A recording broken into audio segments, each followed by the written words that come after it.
Allez, après l'actualité internationale, retour en France avec un nouveau bulletin de l'embauche. Et à l'honneur ce matin, un secteur qui a créé 10 000 emplois en 2018, l'an dernier donc, et qui devrait poursuivre ses recrutements en 2019, cette année, car un tiers des chefs d'entreprise sont aujourd'hui confrontés effectivement à un manque de main-d'œuvre. Il s'agit du secteur des travaux publics, particulièrement boosté en Île-de-France par le Grand Paris Express. Alors pour nous en parler, nous retrouvons Sophie, bien sûr, Sophie Pignal, à la fabrique du métro.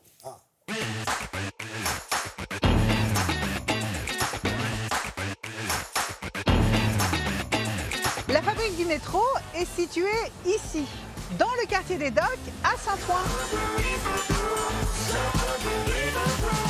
Et c'est dans cet espace que vous allez pouvoir découvrir toutes les étapes de conception et de construction des prochaines lignes et gares du Grand Paris Express. Le Grand Paris Express, c'est 200 km de lignes de métro que nous allons réaliser d'ici 2030 avec 68 gares qui vont desservir l'ensemble du territoire de la métropole. Les entreprises ont besoin de recruter pour réaliser ce projet dans des métiers qui sont très variés. Il y a des métiers qui sont pratiquement sans qualification, des manœuvres, du gardiennage, du nettoyage sur les chantiers, des métiers plus qualifiés avec des ouvriers spécialisés, des contremaîtres. Et puis vous avez des métiers beaucoup plus spécialisés encore, par exemple les conducteurs de tunneliers qui permettent de creuser les tunnels comme celui qui est figuré ici. Aujourd'hui, l'ensemble des entreprises ont l'obligation de mettre les emplois qu'elles ouvrent sur Pôle emploi. Les travaux publics ne se limitent pas au Grand Paris Express. C'est la construction de routes, de ponts, de chemins de fer, d'aéroports. Et c'est un secteur qui se porte plutôt bien. On prévoit 200 000 recrutements dans les 5 prochaines années, à tous les niveaux de qualification, du CAP au Bac+5. Ce qui est paradoxal, c'est qu'on trouve difficilement des candidats.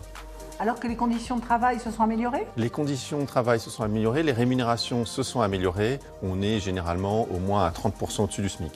Regardons quelles sont les régions à profiter de cette embellie. Il y a une première région, c'est l'Île-de-France, 27 000 emplois créés autour du Grand Paris. Deuxième région, Auvergne-Rhône-Alpes. On a beaucoup de projets à venir parce que la région a entamé une réflexion sur ses infrastructures autour de Lyon. Troisième région, PACA. 7 000 recrutements dans les 4 prochaines années et beaucoup de projets autour des grandes agglomérations, par exemple à Marseille. Les métiers du secteur des travaux publics sont nombreux, sont variés. Quels sont les plus demandés ?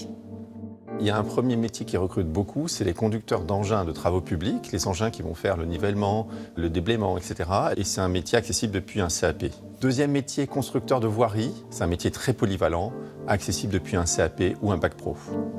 Et pour parler d'un métier d'avenir nouveau, lié au numérique, le chef de projet BIM, pour Building Information Modeling, c'est quelqu'un qui va faire le lien entre toutes les maquettes en 3D et les équipes opérationnelles. Alors Marco, pour terminer, qui recrute aujourd'hui ? Le SPI Batignolles, grande société, 800 recrutements, des ingénieurs études de prix, des conducteurs de travaux, des responsables d'affaires. Deuxième exemple, Razelbeck, une très ancienne société des travaux publics créée en 1880 et qui recrute sur toutes sortes de métiers, depuis le maçon-coffreur en passant par le chef de chantier et le pilote en tunnelier. Troisième exemple, une société plus petite, le groupe Avlo, c'est un distributeur loueur de matériaux de travaux publics. Et eux, ils recrutent actuellement 30 personnes. Et sur le site de notre partenaire Météo Job, eh bien, vous allez retrouver 1 millier d'offres d'emploi dans le secteur des travaux publics.